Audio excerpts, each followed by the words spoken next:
there. Mandy Friedman here, licensed professional clinical counselor, clinically certified domestic violence counselor, clinically certified trauma professional level 2, the creator of SNAP survivors of narcissistic and abusive personalities.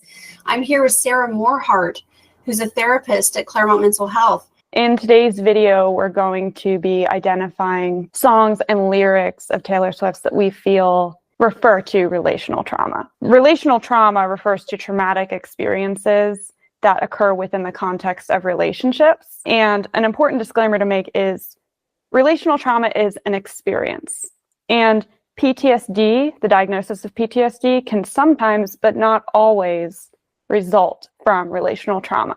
So just to be clear, we're not doing any diagnosing in this video. We're just commenting on lyrics that point to what we believe is the experience of relational trauma. And an additional disclaimer is we're not making any commentary on Taylor Swift's personal life in this video. A lot of her songs are fictional. A lot of her songs are autobiographical here, and we're not here to diagnose anyone from afar. You came up with your top 5 songs. I came up with my top 5 songs that to us remind us of relational trauma. We're going to just ping pong back and forth with our thoughts about those 5. So let's get started. All right, Mandy. Number 3, this one's a doozy. I have Tolerate It. Tolerate It is a really special song because it illustrates the patterns of a survivor while still in the toxic dynamic, that illustrates and captures the thought patterns that are going on, and the behavior patterns too. Many of the lyrics demonstrate how hypervigilance can be a survival skill while in a toxic relationship. What I mean by hypervigilance is it's actually clearly outlined in the song. I sit and watch you and notice everything you do or don't do. So that is like a very good definition of what hypervigilance is. And it's this idea that if I memorize your patterns, if I memorize your behavior, then I can gain some control in this dynamic that ultimately I don't have the power in. You're seeking some form of control in this dynamic where someone else has the power over you. There is a big power dynamic present in this song where the narrator says, "You're so much older and wiser than me." The narrator also says, "I wait at the door like I'm just a kid for you," like positioning themselves almost as the child of a parental figure. And the only way they know how to survive is by almost memorizing the behavior patterns of this individual, the subject of the song. There is also some devaluation. We talked about devaluation in a prior video, present in the subject's action. You tolerate it. The repetition of, "I know my love should be celebrated, but you tolerate it." The subject just tolerates this narrator's efforts to lay the table with the fancy shit, use my best colors for your portrait. All of this, the subject, you tolerate it. The subject just tolerates it. There's a lot of devaluation there. There is also a dynamic present that is really fascinating and points to cognitive dissonance that can happen while in a toxic relationship, indicating that the narrator has moments of awareness, clear awareness, that she deserves better than how she's being treated in this, yet she continues to stay with the lyric, "I know my love should be celebrated, but you tolerate it." At the end of the song, the narrator has a moment of power where she almost envisions, like, what if I left? I took this dagger in me and removed it, gain the weight of you and lose it. And she says, "Believe me, I could do it."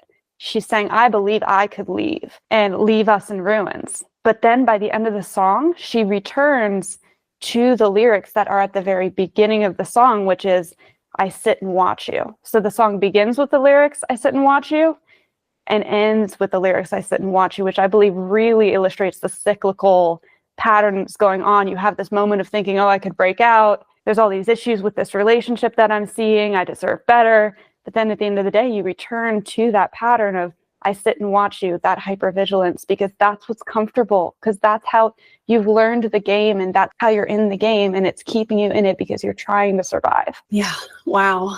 The hypervigilance that you mentioned, I hadn't put that word together with this song yet, and you really nailed it. That's exactly what's going on here, is the hypervigilance. The idea that you continue to pour yourself into the relationship, and that your love is what is going to somehow cure it.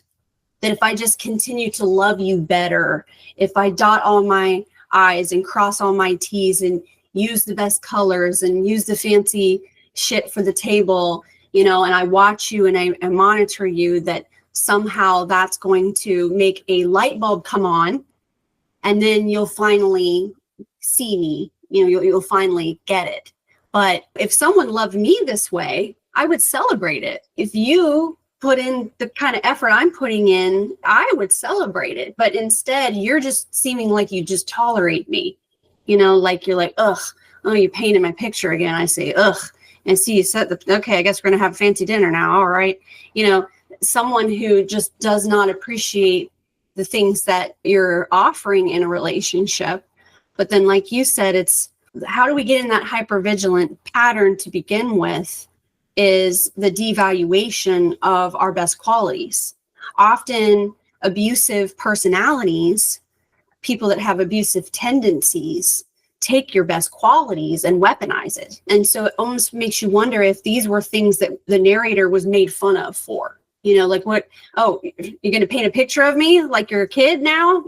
Oh, she set the table. I guess we're grown up, aren't we? You could see that somebody might take those efforts and turn them around and make them seem annoying. But really what's happening with the subject is that they are trying to make sure that they don't have to live up to those expectations.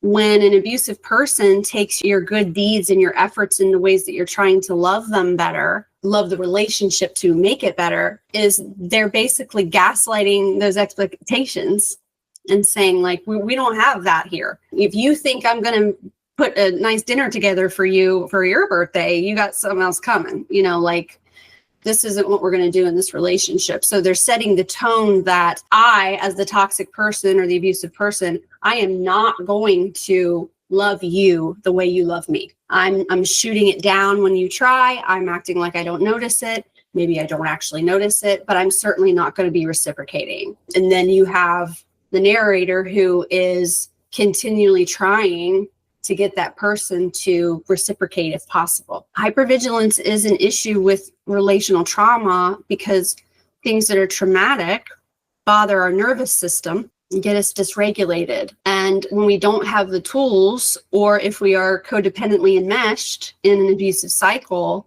our nervous system becomes dependent upon the approval of that person. We can't feel calm or okay until they give us what it is that we're seeking so much and that we're not getting. And so then at the end, there she is back there sitting and watching, because that's the thing that she thinks is going to finally get her what she wants to have. And there's one more line I really wanted to highlight. The narrator says, if it's all in my head, tell me now. Tell me I've got it wrong somehow. She's looking for him to step into the power position he has and just tell her it's all in my head. Right. Am I just making this up? Isn't this the status that we have? Isn't this the relationship that we have? How is it that you're not reflecting that back to me? How come it's not being reciprocated? Because I thought that this was a special thing and I thought we were together. And this is what it means to me to be together, is that I'm going to sit and wait by the door for you. The subject is saying, that's annoying that you love me so much like that. Like, that's ew. It's really sad. And it's sad because there are people that love big and they have so much to offer. And there is a level of self-awareness of that. I have the capacity to love in a way that is life-changing, that could really contribute to someone else's life. That I could be a partner that is the icing on the cake for someone. I could be the partner that really enhances someone's life, because the way I love is through acts of service. That I like doing things for people. I like celebrating other people. I like being the cheerleader. I like, painting the portrait and going, look how awesome you are. That's how I love. And wouldn't it be nice to just be appreciated for that? It's something we're hearing a lot of in these relationally traumatic songs.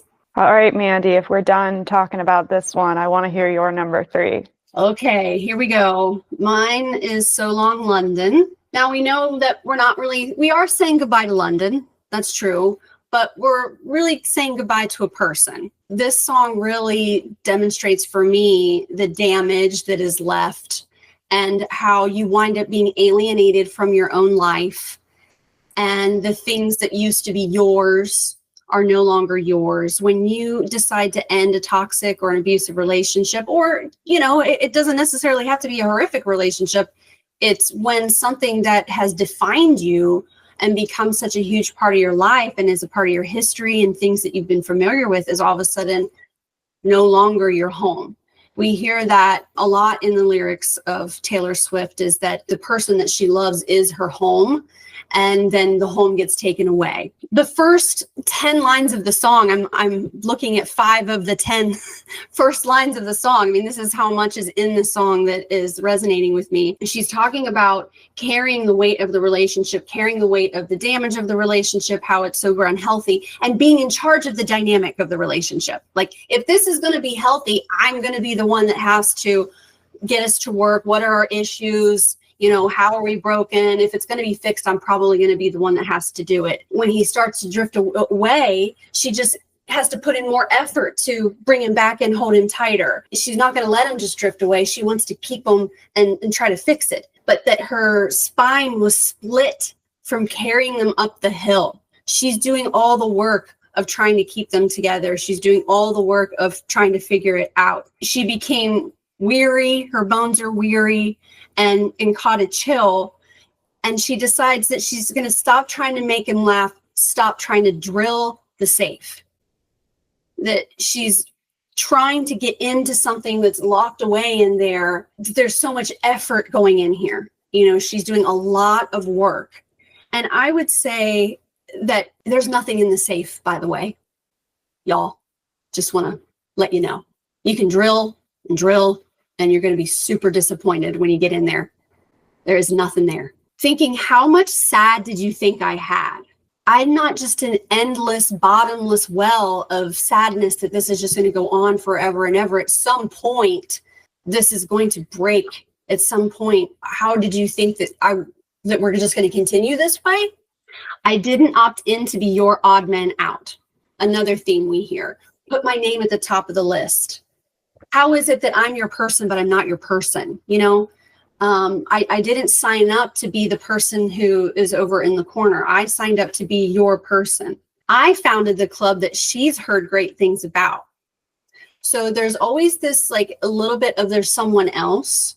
There's some jealousy where certain types of toxic partners like to fan the flames of jealousy, and that it sort of destabilizes the partner and keeps them always wanting to fix things, to prove themselves. It's a tactic that if I just keep her always wondering if I really, and here comes someone else, my eyes wander.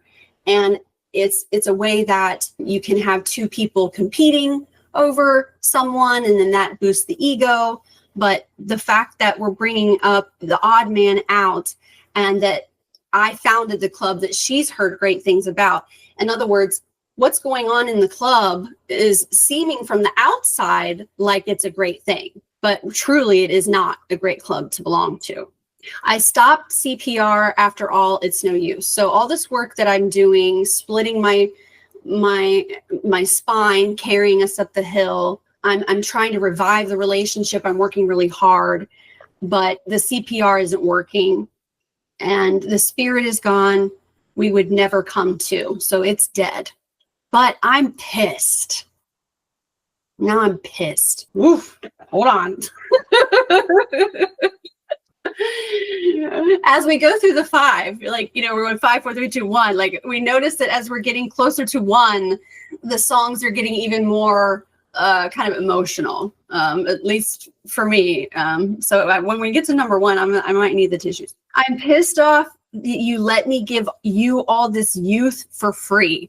Some people aren't worth it. They're just not worth it. These fleeting times of our life that are precious, that we don't get back, and we waste them on somebody that just is not good enough. Stitches undone. There's always like this healing, and there's bleeding. We hear a lot about like bleeding and death and dying, and that usually represents that the relationship is crushing us to death, or that the experience of the relational trauma is wounding us severely, and that we're constantly trying to patch ourselves back together. And through the relationship, you get hurt, and then you try to heal, and then you get hurt. And, we're always looking for the repair. When we are wounded, we're really seeking that repair. And something that the narrator writes about frequently is that the repair gets undone, the repair doesn't happen, but now we have the stitches are undone. So whatever I was doing to try to make myself feel better or to heal the relationship, we're wounded pretty severely. 2 graves, 1 gun. We also hear this in other lyrics and other songs, that my tears ricochet, for example, that when this falls apart, it's going to hurt both of us. Whether you think you're emotionally detached or not, this is going to hurt you. You're going to miss me when I'm gone. And I hope it does hurt you, actually. I hope you feel some pain from this. But I'll find someone. 2 graves, 1 gun. I'm going to find someone. And guess what? We do find someone when we learn what it is that we should be looking for. And you say, I abandoned the ship. Oh, I even have a video called When They Accuse You of Running Away. Well, you're just going to leave? You're just running away? And she says, but I was going down with it. I was going down with the ship. And so it's not that I'm abandoning ship, it's that I'm saving myself. I have to protect myself. I have to rescue myself. My white knuckle dying grip to the last breath. I am trying to save the relationship. I am trying to fix things. I know I'll fix myself. I know I'll hurt myself. I know I'll be hypervigilant. I know I'll, and the white knuckle dying grip, holding tight to your quiet resentment. And my friend said, it isn't right to be scared every day of a love affair. Yeah, white knuckling it every day is a roller coaster. What's going to happen? Quiet resentment. What's wrong now? That's what it's like, okay, here comes the mood. Now this is in the cycle where we're going to start the pressure building. We notice the energy shift, hypervigilance. Something's wrong. What'd I do? What's wrong? Every breath feels like rarest air when you're not sure if he wants to be there. And again, how much sad did you think I had? Just how low did you think I would go before I'd self-implode, before I'd have to go be free? You swore that you loved me, but where were the clues? You're not showing me love. I'm looking for it. Trust me. I'm like hypervigilantly like scanning every little thing you do for any kind of a sign that you want this, that you're gonna be the person I need you to be. I'm waiting. And then I died at the altar waiting for the proof. So I thought this was going to be my forever person. I thought we were going to be together forever. I thought we were going to get married. And while I was waiting for the proof that you loved me, I'm dying at the altar. Again, the death reference. That the end of a relationship is a death. That when something doesn't work out, it feels like you're dying. You sacrificed us to the gods of your bluest days. Your moodiness, your emotional immaturity, your lack of self-care, your lack of self-awareness, your lack of emotional intelligence, your substance use problem, and the emotional roller coaster is what has brought us here. You took your bad moods out on me and sacrificed that dynamic that's so fragile, that's so precious, and you just threw it in the trash because you were in a bad mood. And now I'm just getting color back into my face. So we're still referencing like the previous song of You're Losing Me, that I'm going gray. In So Long London, remember the stitches are undone. But the color is just coming back to her face. She's feeling better. She's like, I'm going to get on the other side of this and I'm going to be okay. I'm starting to feel better, but I'm still pissed because you destroyed something that I liked. And it wasn't that she's saying you destroyed the relationship. It's that the subject destroyed something precious that she enjoyed, which was London. So at the beginning of the song, in my mind, we're not really talking about London. We're talking about the relationship. But then at the end, we are talking about London. In other words, I'll find someone, I'm going to move on, and I'll say goodbye to London. You know, I don't want to, but I will. And you brought us here, but I'm going to be okay. Sarah. What can I say, Mandy, that you haven't said already? You pretty much hit like all the points, all the lyrics. This song, I'm so glad you tied in Till You're Losing Me, because You're Losing Me is more the moment of the breakup versus this song feels more like the breakup has already happened, but you're still in that anger phase and you're looking back in anger at this experience with this person. And there's all these feelings that are unexpressed that you don't know what to do with. And these words that this message you wish they would hear, that line of, and you say I abandoned the ship, but I was going down with it, almost really sounds like she's having a debate with her ex in her head. That element of you have to almost let it go when you're in recovery from a relationship like this, that they're always going to view the relationship the way they view it, and you have your narrative. You can't get them to see things the way that you do. You can't get them to understand. And You're Losing Me, you say I don't understand, and I know you don't. Like it'll never come to this understanding. It's so heartbreaking, and it's so heartbreaking to be in that anger phase. But that anger phase is also really necessary. It's a sign that you're heading towards recovery, that you're in the healing process.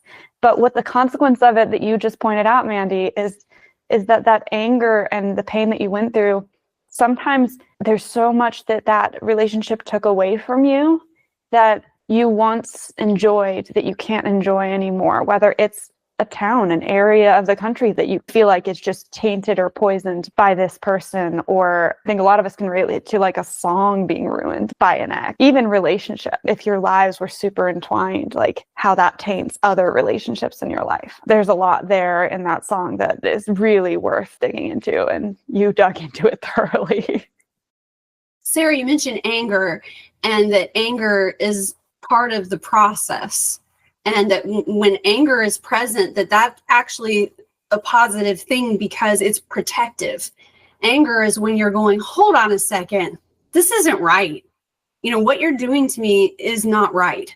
Or I'm angry at how this has damaged me and that I'm going to have to pick up the pieces. You know, that I'm the subject of the smear campaign. I'm losing this group of people, friends. I can't go back to London. This song is ruined. I did all the work I possibly could. And then you've got the nerve to say I'm running away after everything that I've put into this, after everything I'm losing and sacrificing, and you're going to say that I abandoned ship? Okay.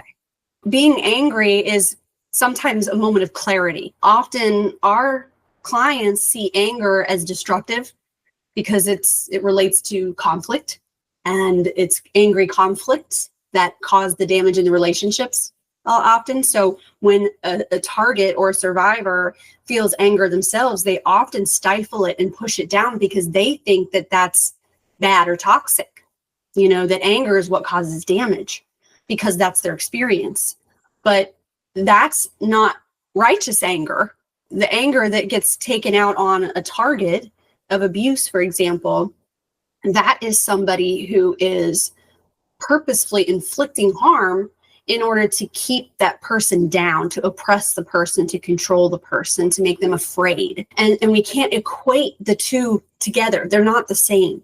The anger that you see in an explosive moment with somebody who is emotionally immature and lacks empathy and is manipulative and wants to be big and scary is not the same thing as you being angry about being mistreated or misled or mischaracterized or gaslit. That is righteous anger. And that is a moment of clarity that we want to recognize and embrace. And So Long London really does that for me. I really am feeling that moment with the narrator and these descriptions I did. I kind of went into every single line of the song because I couldn't help it. There's just so much in the song that really represents what this is like when you are kind of going, okay, it's time for me to move on, but I am going to need to do something with my anger. I'm going to have to really recognize that anger can be something that leads me in a good direction. It can be a healthy thing. That was number 3. We're heading up the list. We all know what comes next. Thank you for watching or listening. We'll see you guys in the next one. Bye-bye.